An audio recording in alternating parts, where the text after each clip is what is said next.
Gila bro, pusing 7 keliling nggak sih zaman sekarang? Tapi lu sadar nggak? Di balik semua tantangan hidup, bangsa kita justru sedang mendapat anugerah luar biasa yang bikin dunia kagum.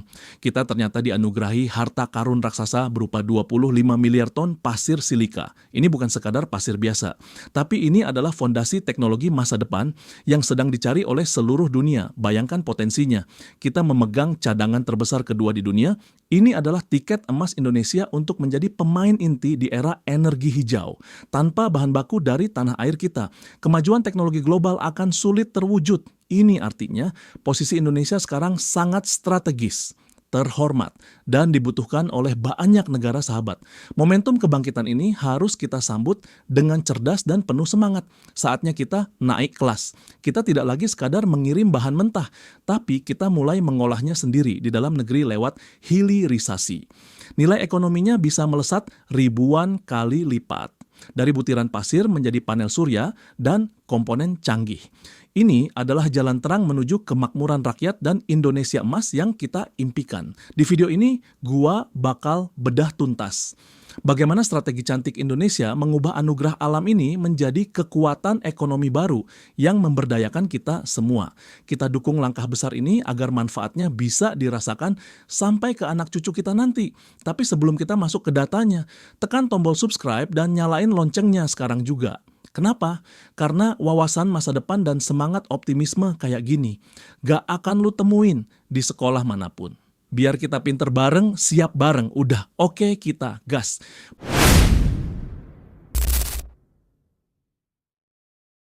Bagian 1, anugerah yang tersembunyi.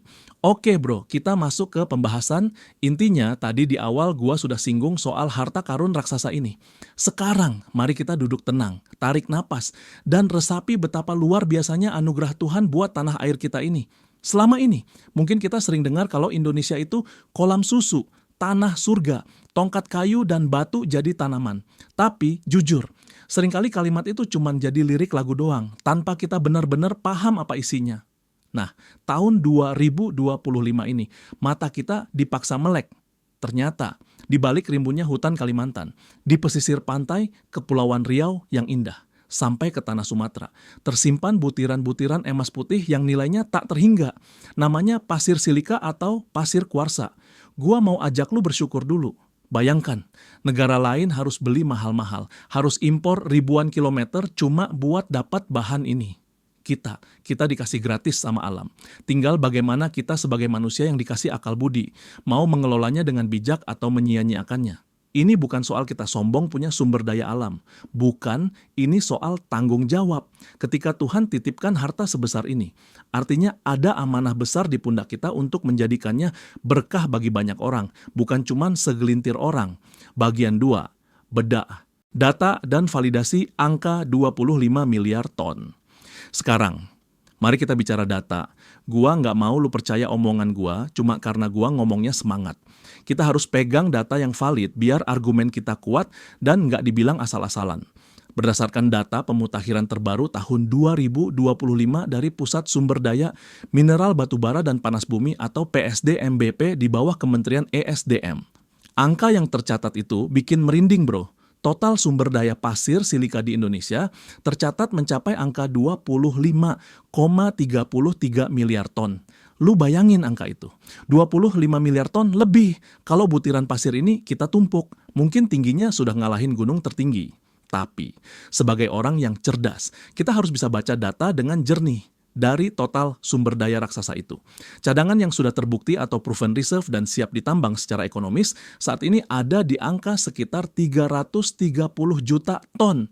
Loh bang, kok jauh bedanya? Dari 25 miliar ke 330 juta. Tenang, itu wajar dalam dunia pertambangan. Angka 25 miliar itu adalah potensi total tabungan kita di bank alam semesta. Sedangkan 330 juta itu adalah uang tunai yang sudah ada di dompet dan siap pakai hari ini. Kabar baiknya apa? Angka cadangan terbukti ini terus naik seiring dengan eksplorasi yang makin canggih. Di mana saja lokasinya, ternyata harta ini tersebar merata. Ada di Kepulauan Riau. khususnya di Pulau Rempang dan sekitarnya yang strategis banget karena dekat jalur perdagangan dunia. Terus ada di Kalimantan Barat dan Kalimantan Selatan yang tanahnya memang kaya raya. Sampai ke Sumatera Utara juga ada. Ini membuktikan satu hal. Pemerataan ekonomi itu sangat mungkin terjadi. Rezeki ini nggak numpuk di Jawa doang, tapi menyebar di seluruh Nusantara. Ini modal besar buat kita majukan daerah-daerah pinggiran. Bagian 3, minyak baru abad 21. Terus, kenapa pasir doang bisa dibilang minyak baru? Apa spesialnya? Gini analoginya bro. Dulu, di abad 20, siapa yang punya minyak bumi? Dia yang pegang kendali dunia. Mobil butuh bensin, pabrik butuh solar. Tapi di abad 21 ini, permainan berubah. Dunia sedang hijrah. Dunia sedang beralih dari energi lama ke energi hijau. Alat utama energi hijau itu apa? Panel surya. Alat utama teknologi digital itu apa? Chip semikonduktor. Nah, dua benda canggih itu, panel surya dan chip, nggak bisa dibuat pakai tepung terigu.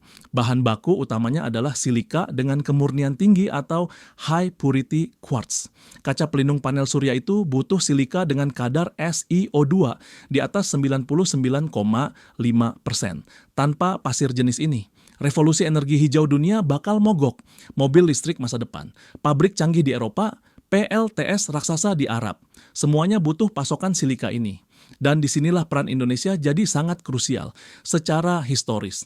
Memang Amerika dan Cina yang mendominasi pasar ini, tapi dengan pembukaan tambang-tambang baru yang dikelola secara modern di Kalimantan dan Kepri pada tahun 2024 dan 2025 ini. Indonesia mulai masuk ke jajaran top tier alias pemain kunci dunia. Kita diprediksi bakal jadi pemasok utama buat pasar Asia Pasifik. Kita mulai menyalip dominasi negara tetangga seperti Vietnam dan Australia. Kenapa? Karena kualitas barang kita bagus dan lokasi kita strategis. Jadi, kalau dulu kita cuma dikenal sebagai penyuplai bahan bakar fosil, sekarang kita dikenal sebagai penyuplai bahan bakar masa depan. Ini kenaikan kelas yang luar biasa buat branding bangsa kita. Bagian 4, era hilirisasi, bukan jual tanah tapi jual karya. Tapi, punya bahan baku banyak saja nggak cukup, sejarah mengajarkan kita. Kalau cuma jual bahan mentah, kita cuma bakal jadi pekerja kasar, capeknya dapet, untungnya dikit. Makanya, di poin ini gue salut banget sama langkah kolektif bangsa kita. Kita sepakat buat naik level. Pemerintah sudah mengeluarkan aturan main yang tegas lewat peraturan Menteri Perdagangan dan kebijakan investasi lainnya. Intinya simple, lu boleh ambil pasir kita, tapi tolong olah di sini. Dan hasilnya, di tahun 2025 ini, kita mulai melihat bukti nyatanya, bukan cuma wacana. Pabrik kaca dan panel surya terintegrasi di kawasan industri terpadu Batang atau KITB di Jawa Tengah, dan pengembangan di Pulau Rempang mulai beroperasi secara bertahap. Apa artinya ini buat ekonomi kita? Kalau kita jual pasir mentah, ibaratnya kita jual singkong dari kebun. Murah, tapi kalau pasir itu kita olah jadi kaca panel surya di dalam negeri. Itu ibarat kita jual keripik singkong premium yang sudah dikemas cantik. Nilai tambahnya bisa naik 10-20 kali lipat. Uang yang berputar jadi lebih banyak. Pajak yang masuk ke negara lebih besar. Dan yang paling penting, teknologi pengolahannya pindah ke tangan anak bangsa. Gue mau kasih satu analogi biar makin ngena di hati. Bayangkan seorang pengrajin kayu di Jepara. Dulu, dia cuma jual batang kayu jati gelondongan ke orang asing. Harganya murah. Yang kaya si pembeli asing karena dia olah jadi furnitur mewah. Sekarang, si pengrajin ini belajar. Dia beli alat, dia asah keahlian. Sekarang dia nggak mau jual kayu gelondongan lagi. Dia jual lemari ukir yang indah. Harganya mahal. Seninya dihargai. Dan dia bangga sama karyanya. Itulah gambaran Indonesia saat ini. Kita sedang bertransformasi dari penjual bahan mentah menjadi pengrajin teknologi tingkat tinggi. Kita sedang belajar, kita sedang berbenah, dan kita sedang membuktikan kalau kita mampu. Bagian 5. Kisah nyata dan semangat kesiapsiagaan. Bicara soal data emang penting, tapi gua mau tutup poin ini dengan satu perspektif kemanusiaan. Karena di ujung semua kebijakan ekonomi. Tujuannya adalah kebahagiaan manusia kan. Gue pernah baca kisah tentang seorang anak muda di daerah penghasil pasir kuarsa. Dulunya, bapaknya cuma buruh angkut pasir kasar, kerjanya berat. Upahnya pas-pasan. Sering sakit-sakitan karena debu. Hidup mereka bergantung banget sama harga pasir yang sering tidak stabil. Tapi sekarang, dengan adanya industri pengolahan di dekat kampungnya, si anak ini punya nasib beda. Dia dapat beasiswa pelatihan vokasi. Sekarang, dia kerja di pabrik pengolahan kaca panel surya sebagai teknisi kontrol kualitas. Dia pakai seragam rapi, kerja di ruangan ber-AC, gajinya layak plus tunjangan. Dan yang paling penting, dia punya keahlian. Pas dia pulang ke rumah, dia bilang ke bapaknya, "Pak, pasir yang dulu Bapak angkut susah payah. Sekarang aku yang olah jadi kaca buat listrik tenaga matahari." Bapaknya menangis haru. Bukan cuma karena anaknya sukses, tapi karena dia sadar keluarganya sudah naik kelas. Nah, semangat inilah yang mau kita bawa, semangat gotong royong untuk saling mengangkat derajat. Kekayaan 25 miliar ton pasir silika ini bukan cuma angka statistik. Itu adalah tiket masa depan buat jutaan anak muda Indonesia lainnya seperti anak tadi. Tantangan ke depan pasti ada. Kita butuh lebih banyak ahli, kita butuh teknologi yang lebih ramah lingkungan. Kita butuh regulasi yang konsisten. Tapi gua yakin, kalau kita bersatu, kalau kita dukung langkah baik ini, kita pasti bisa. Jadi, kesimpulannya di poin ini jelas, Tuhan sudah kasih modal 25 miliar ton, pemerintah dan swasta sudah bangun pabriknya. Sekarang giliran kita, siapkan diri kita, dukung produk dalam negeri, dan terus optimis. Karena Indonesia Emas bukan hadiah dari langit yang turun tiba-tiba, Indonesia Emas adalah hasil keringat dan kerja cerdas kita mengolah anugerah yang ada di bawah kaki kita sendiri. Gimana menurut lu? Keren banget kan potensi bangsa kita? Tapi tunggu dulu, ini baru permulaan. Di bagian selanjutnya, gua bakal bedah strategi yang lebih dahsyat lagi soal peta jalan hilirisasi yang bikin negara tetangga segan sama kita.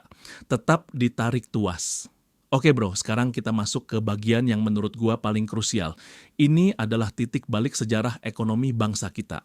Kalau di poin sebelumnya kita sudah sadar betapa kayanya tanah air kita dengan cadangan 25 miliar ton pasir silika. Sekarang pertanyaannya adalah, mau kita apakan harta sebanyak itu? Kita harus berani menengok ke belakang sebentar. Bukan untuk menyalahkan masa lalu, tapi untuk belajar biar kita nggak jatuh ke lubang yang sama. Jujur, kalau melihat data ekonomi beberapa tahun ke belakang, ada rasa perih di hati. Dulu, kita punya kebiasaan yang kalau dipikir-pikir sangat merugikan anak cucu kita. Kita terbiasa menjual tanah air dalam arti yang sebenar-benarnya. Coba lu bayangkan, pasir silika mentah yang diambil langsung dari perut bumi Indonesia. Itu dulu harganya cuma berkisar antara 15 sampai 20 dolar Amerika per ton. Kalau kita rupiahkan dengan kurs sekarang, itu jatuhnya cuma sekitar 250 sampai 300 rupiah per kilogram. Lu sadar nggak itu artinya apa? Harga 1 kilo kekayaan alam kita.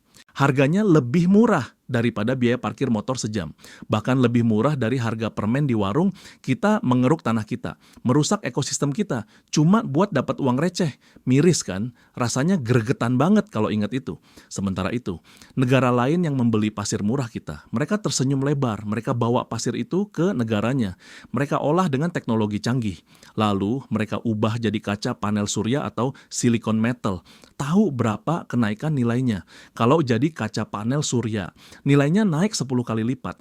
Tapi kalau diolah jadi komponen chip semikonduktor, nilainya bisa melonjak 50 sampai 100 kali lipat. Bayangkan matematikanya, kita jual bahan seharga 300 perak. Lalu kita beli balik barang jadinya seharga 30.000 atau bahkan ratusan ribu. Kita kehilangan potensi pendapatan ribuan triliun rupiah selama bertahun-tahun cuma karena kita malas mengolahnya sendiri. Itu adalah kesalahan strategi ekonomi masa lalu yang harus kita tebus hari ini. Tapi, kabar baiknya, era kegelapan itu sudah berakhir. Kita sekarang sedang menulis lembaran baru. Pemerintah kita, dengan visi jangka panjang yang sangat jelas, sudah mengetuk palu. Kebijakan peta jalan hilirisasi investasi strategis 2025 sampai 2045 sudah resmi berjalan. Ini bukan sekadar dokumen tebal yang disimpan di lemari kementerian, tapi ini adalah panduan strategi ekonomi kita buat jadi negara maju. Dalam peta jalan itu, pasir silika atau kuarsa sudah ditetapkan sebagai satu dari 21 komoditas prioritas negara. Artinya apa? Artinya, negara pasang badan. Negara fokus penuh buat menjaga komoditas ini. Yang bikin gua makin optimis adalah adanya estafet kepemimpinan yang mulus dan konsisten. Apa yang sudah dimulai dengan baik di era Pak Jokowi, dilanjutkan dengan gaspol di era Pak Prabowo. Tidak ada cerita ganti pemimpin ganti kebijakan yang bikin investor bingung. Justru pengawasannya makin ketat. Sekarang, Di pintu-pintu ekspor pelabuhan kita, pengawasannya nggak main-main. Kementerian ESDM sudah pakai sistem canggih bernama Simba atau Sistem Informasi Mineral dan Batu Bara. Ini ibarat mata elang digital yang memantau setiap butir pasir yang keluar. Jadi, celah-celah ekspor ilegal atau penyelundupan yang dulu sering bikin bocor pendapatan negara, sekarang ditutup rapat-rapat. Kita nggak main-main lagi soal kedaulatan sumber daya alam. Lalu, apa dampak dari ketegasan ini? Apakah investor kabur? Apakah asing memusuhi kita? Ternyata logika kalau kita tegas asing bakal kabur itu salah besar. Justru sebaliknya, karena mereka butuh barang kita. Dan karena mereka tahu kita punya aturan main yang jelas. Mereka akhirnya sepakat ikut aturan kita. Tahun 2025 ini menjadi bukti nyata. Kita lihat komitmen investasi raksasa dari Xinyi Glass. Perusahaan kaca terbesar asal Cina nggak tanggung-tanggung.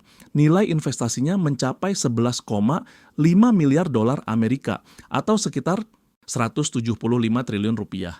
Mereka membangun pabrik di kawasan Rempang Eco City dan kawasan industri lainnya. Progres fisik bangunannya di akhir tahun 2025 ini sudah mulai terlihat menjulang.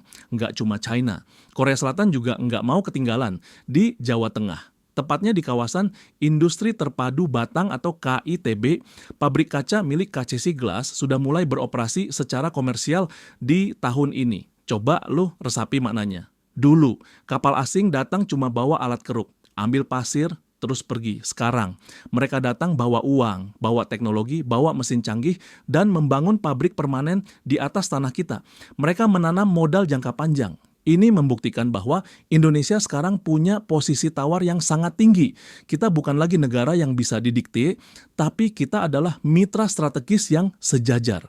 Kebijakan larangan ekspor mentah yang diberlakukan per Desember 2025 ini juga menjadi kunci. Aturannya tegas. Pasir silika dengan kadar silikon dioksida di bawah 99% dilarang keras diekspor.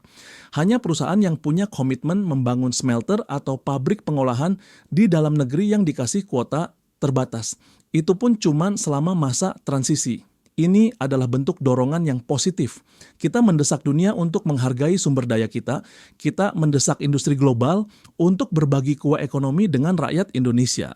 Tujuan akhirnya apa? Jelas.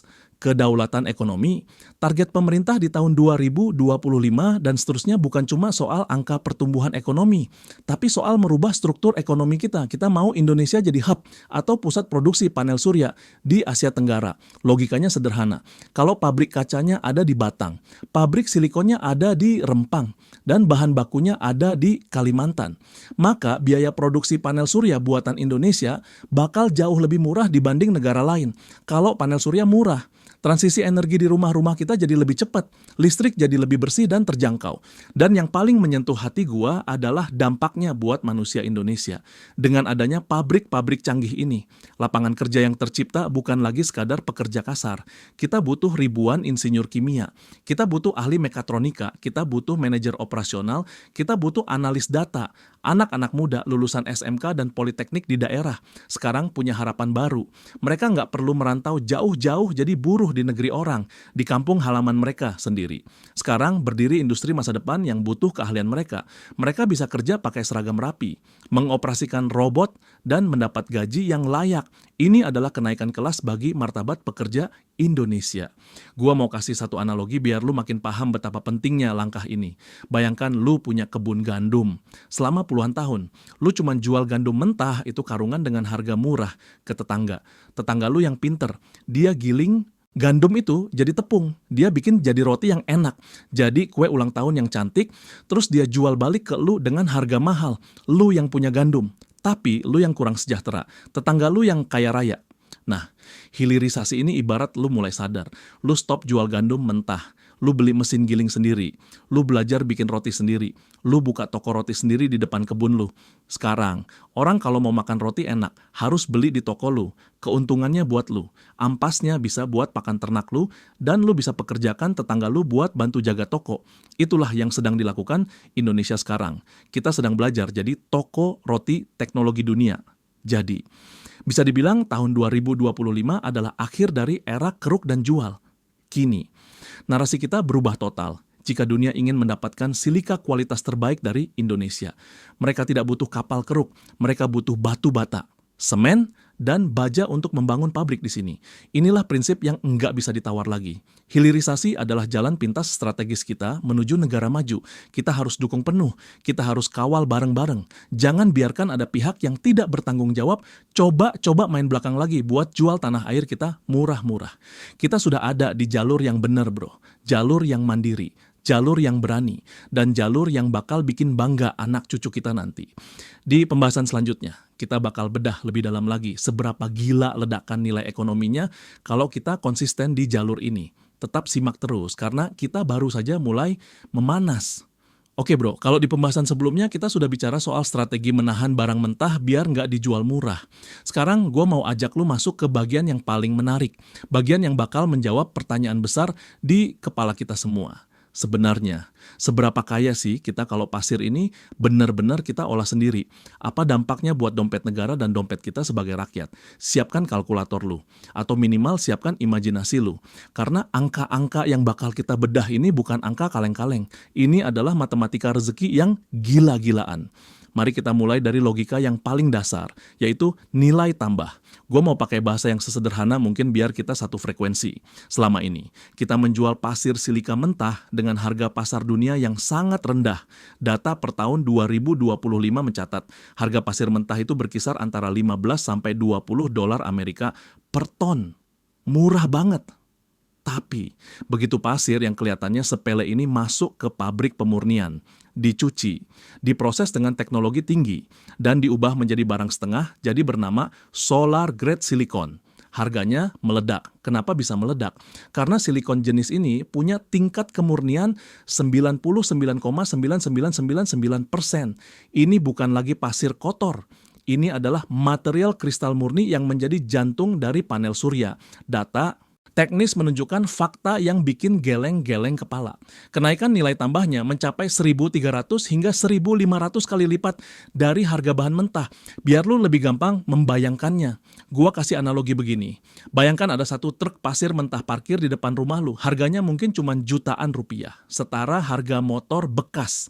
Tapi, setelah truk pasir itu masuk pabrik dan keluar lagi dalam bentuk silikon murni, nilai muatan truk yang sama itu berubah menjadi miliaran rupiah. Setara harga rumah mewah di kawasan elit. Barangnya sama, asalnya sama. Cuma beda sentuhan teknologi. Dan tunggu dulu, itu baru level 1. Kalau kita bicara level dewa, ada yang namanya industri semikonduktor. Jika silikon murni tadi diolah lagi menjadi wafer silikon, yaitu irisan super tipis yang jadi otak semua chip elektronik. Nilainya melonjak lagi sekitar 25-30 kali lipat. Sekarang mari kita bicara soal total angkanya. Kajian terbaru dari pemerintah pada akhir tahun 2025 memberikan proyeksi yang bikin kita optimis. Diperkirakan, hilirisasi komoditas strategis termasuk silika ini dapat menyumbang nilai tambah investasi kumulatif hingga 9.000 triliun rupiah di masa depan. Angka 9.000 triliun itu sudah masuk hitungan kuadriliun. Itu adalah potensi penerimaan negara yang luar biasa buat melunasi beban negara dan membangun sekolah gratis berkualitas. Tapi, angka triliunan itu terlalu abstrak kalau enggak kita bumikan. Gua mau tutup poin ini dengan sebuah ilustrasi kisah yang mungkin mewakili harapan jutaan keluarga Indonesia. Bayangkan seorang bapak bernama Pak Budi di sebuah desa pesisir penghasil pasir. Seumur hidupnya, Pak Budi bekerja mengumpulkan pasir mentah. Dia berkeringat di bawah terik matahari, menjual berkarung-karung pasir itu ke pengepul dengan harga murah. Cuma cukup buat beli beras hari itu. Dalam hati Pak Budi, dia ikhlas. Tapi ada rasa perih. Dia tahu dia sedang menjual tanah kelahirannya dengan harga receh demi bertahan hidup. Lalu waktu berlalu, kebijakan hilirisasi berjalan. Anak Pak Budi, sebut saja Rian, mendapatkan kesempatan sekolah vokasi dan direkrut oleh pabrik pengolahan silika canggih yang baru dibangun tak jauh dari desanya. Suatu sore, Rian pulang kerja dengan seragam rapi, bersih, dan wajah berseri. Dia membawa gaji pertamanya. Dia duduk di samping bapaknya dan bilang, "Pak, Pasir yang dulu Bapak jual karungan, sekarang Rian olah di laboratorium jadi kaca panel surya. Satu lembar kaca yang Rian buat hari ini. Harganya sama dengan ribuan karung yang Bapak angkut dulu. Pak Budi terdiam, matanya berkaca-kaca. Bukan cuman karena bangga anaknya sukses, tapi karena dia sadar martabat keluarganya sudah naik kelas. Pasir yang sama, tanah yang sama, tapi kini dihargai selayaknya emas. Inilah inti dari ledakan ekonomi yang kita bahas. Bukan sekadar angka di laporan keuangan negara, tapi tentang mengubah nasib Pak Budi dan Rian di seluruh penjuru Indonesia. Tentang mengubah tetesan keringat menjadi kesejahteraan yang pantas. Perubahan dari harga kacang goreng menjadi nilai kuadriliun ini bukan sulap. Ini adalah hasil dari keberanian kita mengambil keputusan sulit untuk stop ekspor barang mentah. Ini adalah bukti bahwa kita tidak lagi menjual tanah, tapi kita sedang menjual kecerdasan dan teknologi yang melekat pada tanah tersebut. Inilah kunci emas buat Indonesia menuju tahun 2045 di masa depan. Anak cucu kita nggak bakal dikenal sebagai bangsa penggali, tapi sebagai bangsa produsen teknologi energi dunia. Gimana? Makin panas kan pembahasannya? Tapi, tunggu dulu, di poin selanjutnya gue bakal bahas aspek yang enggak kalah penting, yaitu posisi kita di mata dunia. Ternyata, pasir ini bikin kita memegang kendali industri global. Penasaran? Tetap simak terus ya. Oke bro, setelah kita bedah potensi keuntungan yang jumlahnya bikin kalkulator penuh di poin sebelumnya. Sekarang gua mau ajak lu menyelam ke aspek yang jauh lebih dalam dan lebih dahsyat. Ini bukan lagi soal uang, tapi soal pengaruh, soal harga diri bangsa di mata dunia. Kita akan membahas bagaimana posisi Indonesia yang dulunya sering dipandang sebelah mata. Sekarang berubah menjadi pemegang kendali industri global. Mari kita lihat gambaran besarnya. Lu pasti sering dengar istilah perubahan iklim atau climate change kan. Dunia sekarang lagi bergegas. Kesepakatan Paris atau Paris Agreement mewajibkan semua negara untuk mencapai nol emisi karbon atau net zero emission di tahun 2050. Artinya, semua pembangkit listrik yang pakai batu bara dan minyak bumi harus pensiun, diganti sama energi hijau. Laporan terbaru dari Lembaga Energi Terbarukan Dunia atau IRENA di tahun 2025 ini menyebutkan fakta yang menarik. Panel surya diprediksi akan menyumbang 60 hingga 70% dari total energi hijau dunia di masa depan. Jadi, tulang punggung energi dunia nanti bukan lagi sumur minyak, tapi hamparan panel surya. Nah, disinilah kejutan besarnya terjadi. Seperti yang kita bahas tadi, panel surya itu butuh silika. Dan bukan sembarang silika, tapi silika murni dengan kualitas di atas 99,5% tanpa pasokan bahan baku ini. Transisi energi di negara-negara maju seperti Jerman, Jepang, bahkan Amerika Serikat bakal terhambat. Mereka bisa punya teknologi secanggih apapun, tapi kalau nggak ada bahannya, pabrik mereka berhenti, listrik mereka mati. Disinilah Indonesia masuk ke panggung utama sebagai the silicon backbone atau tulang punggung silikon dunia. Dunia mulai sadar bahwa pasir yang ada di Kepulauan Riau, Kalimantan, dan Bangka Belitung itu punya kualitas dewa. Konsistensinya luar biasa. Ini membuat posisi tawar kita di forum internasional, kayak G20 atau ASEAN. Naik drastis di tahun 2025 ini. Gua mau kasih analogi geopolitik biar lu paham betapa strategisnya posisi kita. Dulu, di abad 20, seluruh dunia harus berkunjung hormat ke negara-negara Timur Tengah karena mereka butuh minyak. Siapa yang pegang minyak? Dia yang pegang kendali. Sekarang, di abad 21, peta itu bergeser. Kalau dunia mau energi hijau, mereka harus berkunjung hormat ke Indonesia. Kita mulai menerapkan strategi cerdas yang sama kayak yang kita lakukan di nikel. Kita bilang ke dunia, lu butuh barang gua, sini. Bangun pabriknya di sini, kita kerjasama, kita tidak memusuhi asing, tapi kita menuntut kesetaraan. Dan strategi ini berhasil sekarang. Coba kita lihat lebih dekat ke peta Indonesia, tepatnya ke wilayah Kepulauan Riau, Batam, dan Pulau Rempang. Lokasi ini bukan dipilih sembarangan bro, ini adalah strategi jenius. Kawasan Rempang Eco City dan sekitarnya di tahun 2025 ini sudah ditetapkan sebagai proyek strategis nasional yang fokus pada industri kaca dan panel surya terintegrasi. Kenapa di situ? Karena lokasinya ada di jantung Selat Malaka, jalur perdagangan tersibuk di dunia. Logistiknya jadi super efisien, barang jadi dari pabrik di Batam bisa langsung naik kapal, didistribusikan ke Singapura, ke Malaysia, ke Asia Pasifik, bahkan ke Eropa dengan biaya pengiriman yang sangat kompetitif. Ini membuat harga produk kita susah dilawan oleh negara lain. Kepulauan Riau bukan lagi sekadar gugusan pulau, tapi dia bertransformasi menjadi markas besar atau mega hub energi hijau dunia. Buktinya apa? Selain investasi raksasa dari Siniglas yang sudah kita bahas, tahun 2025 ini juga mencatat masuknya konsorsium energi dari Timur Tengah dan Eropa. Mereka berbondong-bondong datang menjajaki kerja sama pembangunan Solar Cell City. Tujuannya luar biasa. Mereka mau bikin listrik bersih di sini, lalu diekspor ke negara tetangga lewat kabel bawah laut. Bayangkan, dulu kita impor minyak, sekarang kita bersiap ekspor listrik. Keren nggak tuh? Tapi yang paling bikin gua bangga bukan cuma soal kita jualan ke luar negeri. Dampak Raja Energi Hijau ini juga dirasakan langsung di dalam negeri. Pemerintah kita lewat Kementerian ISDM punya target instalasi panel surya domestik yang masif. Logika ekonominya sederhana. Karena pabrik panel suryanya ada di halaman rumah kita sendiri. Otomatis harga panel surya di Indonesia tahun 2025 ini turun drastis. Listrik tenaga matahari yang dulu dibilang mahal dan barang mewah, sekarang jadi murah, bahkan lebih murah dari batu bara. Gua mau cerita satu kisah ilustrasi yang mungkin bisa menyentuh hati kita semua. Ini tentang sebuah pulau kecil terpencil di perbatasan Nusantara. Sebut saja namanya Pulau Harapan. Dulu, warga di sana cuma bisa menikmati listrik 4 jam sehari pas malam doang. Itu pun pakai genset diesel yang bising dan bahan bakarnya mahal banget. Anak-anak sekolah kalau belajar harus buru-buru sebelum genset mati.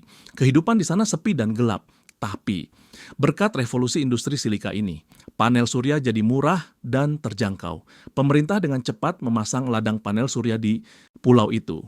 Sekarang, Pulau Harapan terang benderang 24 jam. Ada seorang anak nelayan di sana, namanya Budi. Dulu Budi sering kesulitan belajar karena gelap. Sekarang, Budi bisa akses internet, belajar coding lewat laptopnya yang ditenagai listrik matahari buatan bangsanya sendiri. Budi punya mimpi. Suatu saat dia mau jadi insinyur yang merancang sistem energi buat pulau-pulau lain. Mata Budi yang berbinar menatap lampu yang menyala terang tanpa suara bising genset adalah bukti nyata kemenangan kita. Itulah makna sejati dari kemandirian energi. Kita tidak hanya memegang kendali dunia dengan bahan baku, tapi kita juga membebaskan rakyat kita sendiri dari kegelapan. Kita menjadi tuan rumah di negeri sendiri. Jadi, kalimat kuncinya buat narasi kita hari ini jelas. Dulu dunia bergantung pada minyak Timur Tengah. Sekarang dunia memperhitungkan Indonesia jika tidak ingin transisi energi mereka berhenti total. Kepulauan Riau dan Indonesia bukan lagi sekadar penonton di pinggir lapangan. Kita adalah pemain inti. Kita adalah jantung yang memompa energi hijau ke seluruh dunia.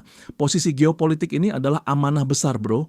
Kita harus jaga stabilitas negara kita. Kita harus jaga persatuan. Karena kalau kita ribut sendiri, yang tepuk tangan adalah kompetitor kita. Gimana? Makin kebuka kan wawasan lu tentang betapa strategisnya negara kita. Tapi perjalanan kita belum selesai. Di bagian penutup nanti, gue bakal rangkum semua ini jadi satu kesimpulan yang bakal bikin lu mikir keras. Mau jadi penonton atau pemain. Tetap ditarik tuas, kita akan segera sampai di garis finish. Oke bro, kita sudah bicara panjang lebar soal harta karun pasir. Soal strategi geopolitik yang bikin kita disegani dunia. Dan soal potensi uang ribuan triliun yang bisa bikin negara kita kaya raya. Tapi jujur, ada satu pertanyaan yang pasti mengganjal di hati lu. Dan juga di hati gua. Pertanyaannya sederhana. Terus, apa untungnya buat gua? Apa untungnya buat rakyat kecil yang sehari-hari cuma mikirin besok makan apa? Kalau semua kekayaan dan pabrik canggih itu cuma bikin kaya segelintir orang, buat apa kita bangga? Bener nggak? Nah, di poin kelima ini, gua mau ajak lu melihat sisi paling manusiawi dari revolusi industri silika ini. Kita akan bahas soal kebangkitan industri dan sumber daya manusia. Kita akan bahas arti sesungguhnya dari kata merdeka. Selama ini kita sering dengar target pemerintah yang ambisius, katanya. Kita mau bangun pembangkit listrik tenaga surya atau PLTS dengan kapasitas 45 gigawatt sampai tahun 2030 dan terus digenjot sampai 100 gigawatt lebih di tahun 2040. Angka 100 gigawatt itu mungkin terdengar abstrak buat kita. Tapi, mari kita terjemahkan angka itu menjadi nasib manusia, membangun infrastruktur sebesar itu. Ditambah dengan beroperasinya klaster industri silika di Batang Jawa Tengah dan Rempang di Kepulauan Riau. Itu butuh pasukan kerja yang masif.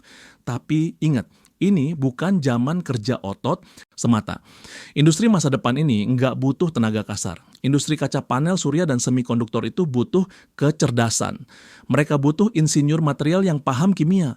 Mereka butuh teknisi elektrikal yang jago kelistrikan. Mereka butuh operator mesin presisi yang teliti. Fakta di lapangan per tahun 2025 ini menunjukkan tren yang bikin hati adem. Permintaan tenaga kerja spesialis ini melonjak tinggi. Dan hebatnya, dunia pendidikan kita langsung merespons dengan cepat.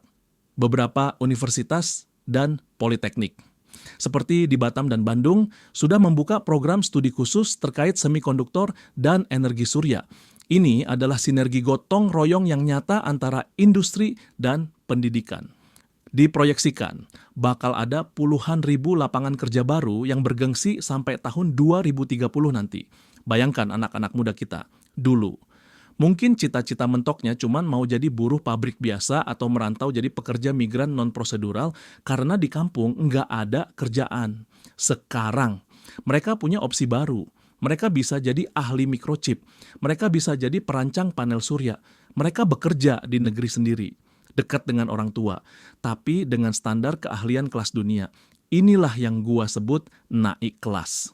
Kita nggak cuma sibuk ngurusin perut, tapi kita mulai ngurusin masa depan. Bicara soal masa depan, kita harus bicara soal visi 2045. Saat Indonesia genap berusia 100 tahun.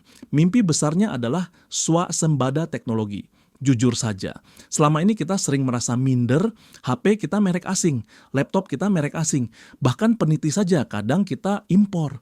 Kita merasa terlalu bergantung pada teknologi asing, tapi perlahan rantai ketergantungan itu mulai kita putus.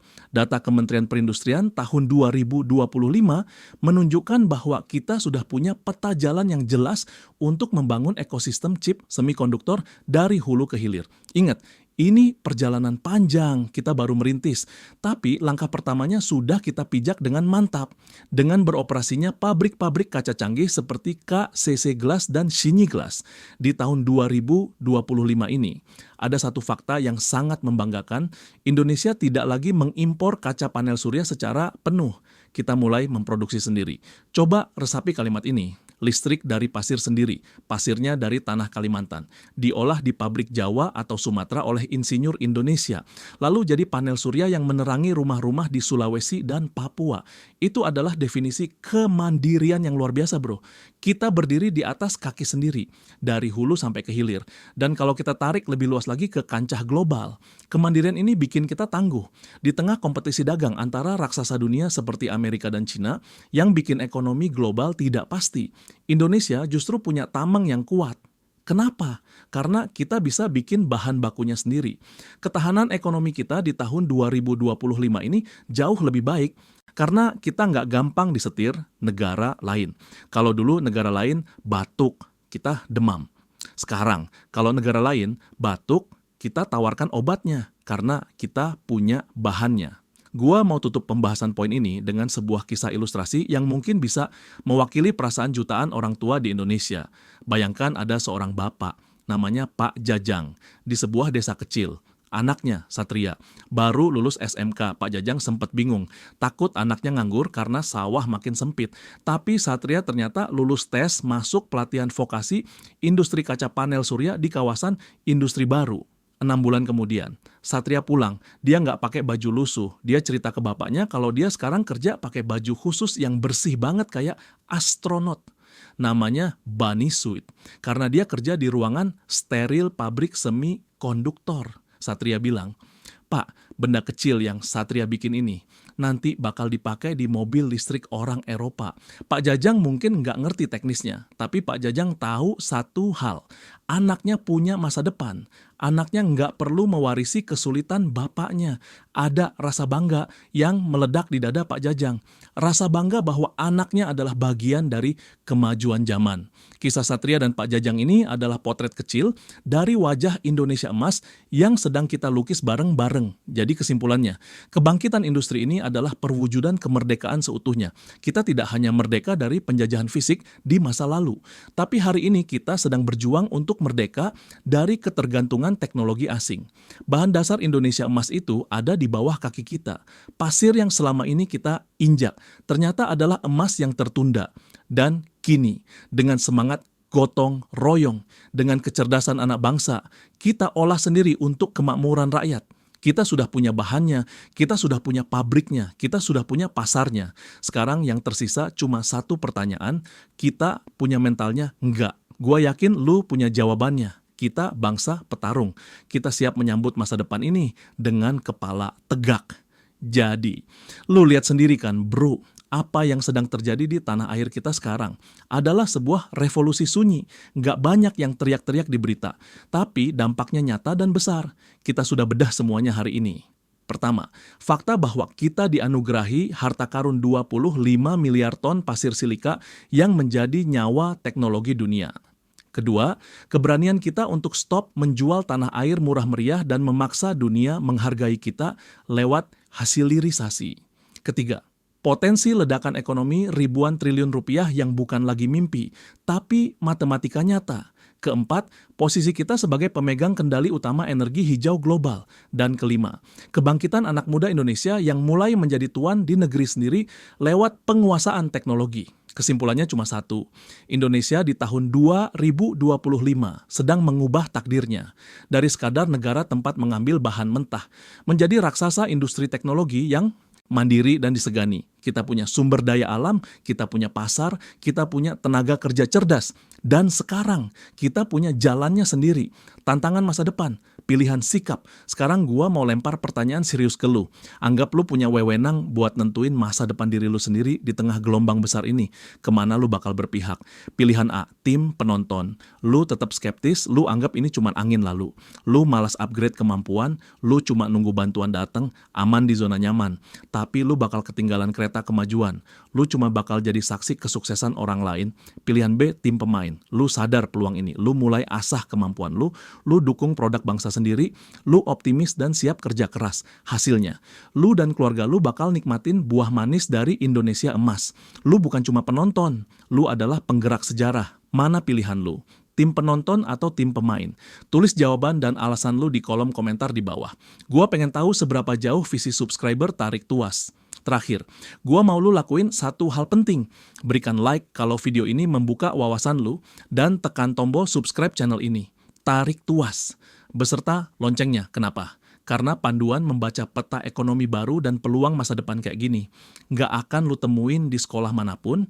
Kita belajar membaca tanda-tanda perubahan, kita belajar bersiap, biar kita pinter bareng, siap bareng masa depan bangsa ini.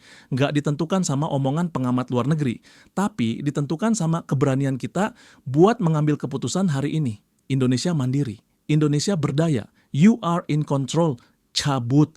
Disclaimer, video ini adalah analisis ekonomi dan futuristik berdasarkan data sumber daya mineral dan tren industri global terkini tahun 2024 dan 2025. Prediksi potensi ekonomi adalah proyeksi berdasarkan nilai tambah komoditas, bukan kepastian mutlak. Konten ini bertujuan untuk edukasi, motivasi kemandirian bangsa, dan membuka wawasan bisnis sektor real. Selalu lakukan riset mandiri dan konsultasi dengan ahli sebelum mengambil keputusan bisnis atau finansial besar.